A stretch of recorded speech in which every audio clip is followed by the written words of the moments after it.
Welcome to this 10-minute cycling specific stretching routine. Our position on the bike can mean we get quite tight and stiff in some key areas, mainly sort of the hips, the chest and the neck.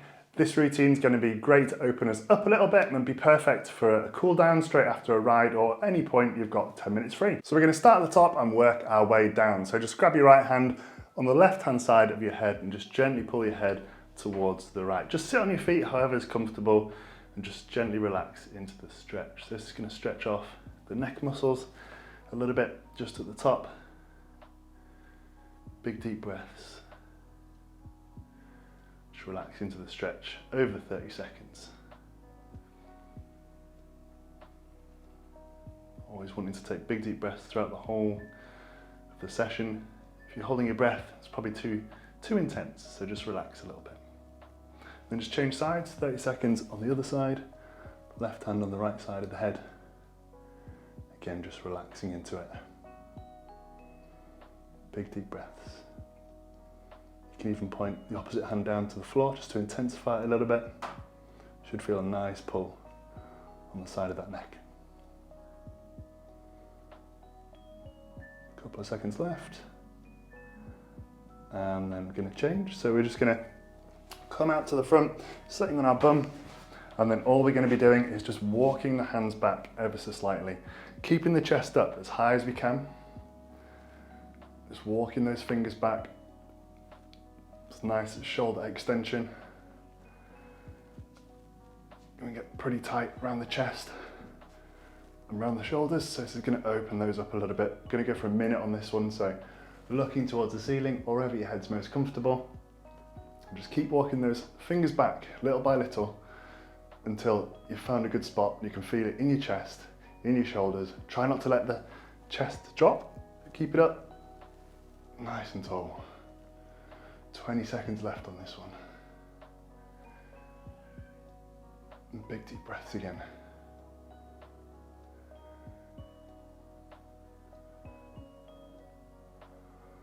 Almost there for this one. Keeping his elbows straight.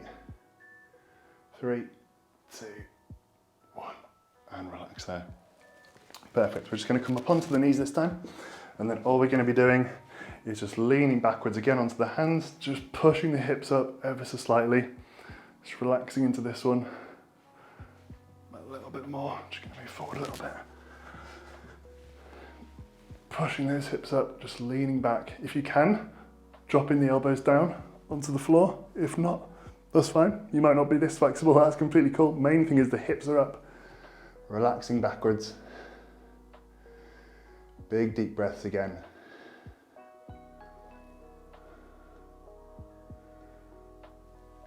Even if you're only here, that's cool. As far back as you can get, trying to relax into it.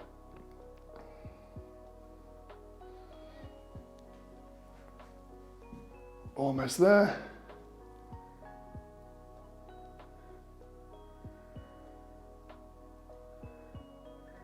3, 2, 1, and then just up, walk yourself up nice and gently. And then all we're going to do for this next one is some wrist extensions. So just placing your hands on the floor and then just leaning yourself back. Trying to keep the whole of the hand on the floor if you can. Should feel a nice stretch through the wrist flexors here. Pushing those wrists into the floor, keeping those fingers down. And also just rocking side to side. Putting some pressure through one side, then through the other. Taking your time with this one. Again, wrists can get pretty tight, just holding the bars pretty tightly, especially if we're doing a lot of riding downhill. Other side of the climbs.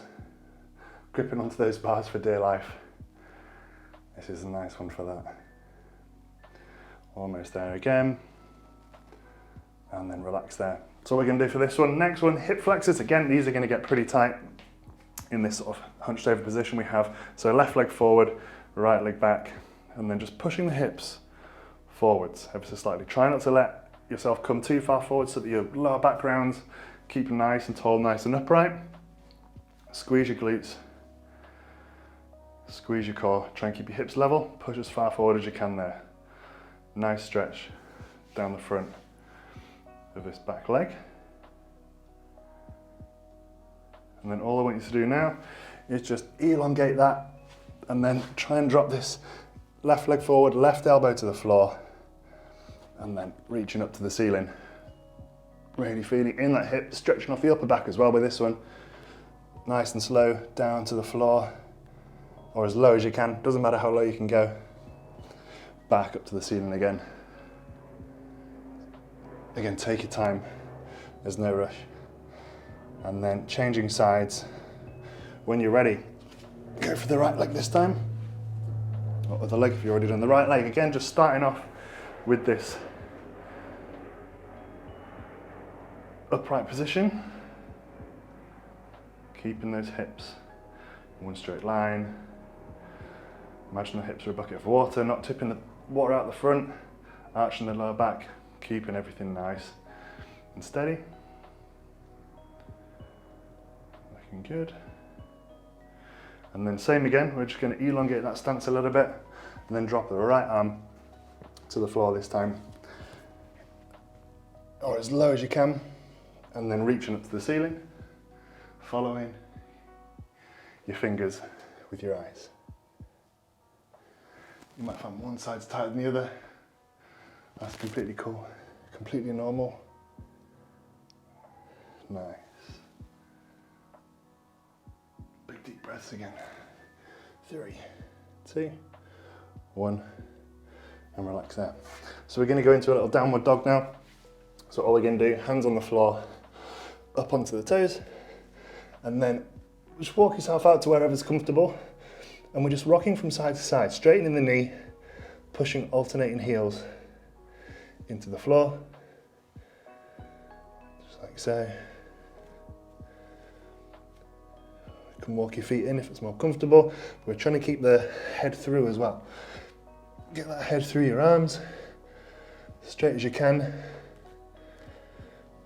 You might need to walk out a bit further, a bit closer, depending on where you're tight. Pushing the head through, pulsing with the legs. Should feel a stretch down the hamstrings, through the shoulders, through the back.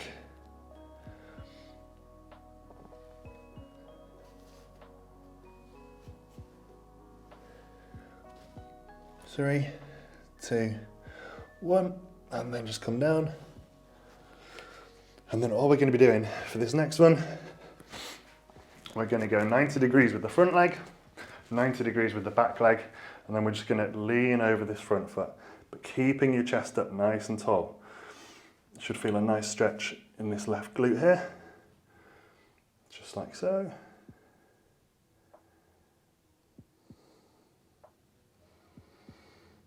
Ten more seconds on this side.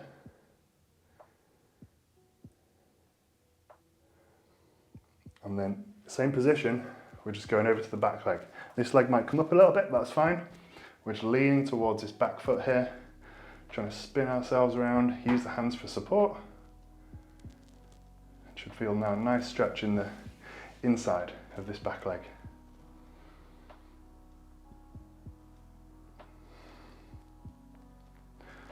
Big deep breaths again, another 5 seconds, and then we're going to swap over and do 90-90 on the other side. So change sides when you're ready.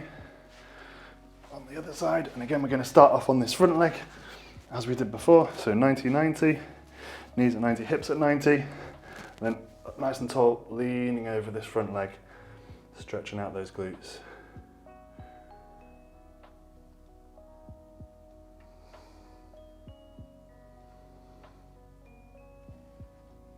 More seconds, then we're going to switch over to that back leg again.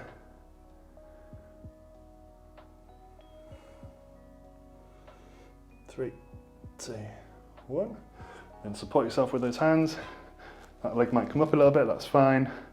And then just twisting yourself to the left towards that back ankle.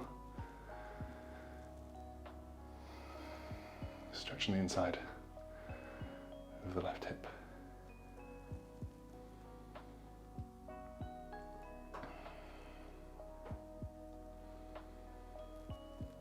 3, 2, 1. Relax there. Final one. Nice one just to finish off for the final minute. Child's pose. Gonna go this way.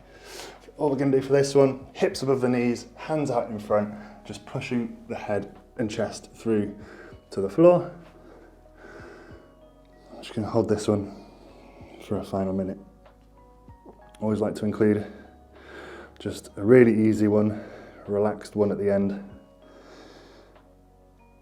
just to let the heart rate come down. Finish off in a nice relaxed way. Feel free to again rock side to side if that feels good.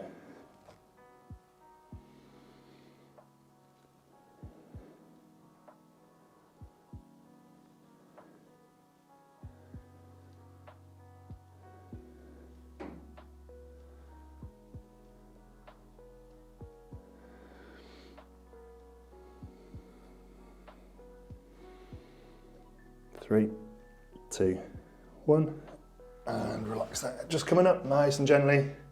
Take your time, getting back into a kneeling position.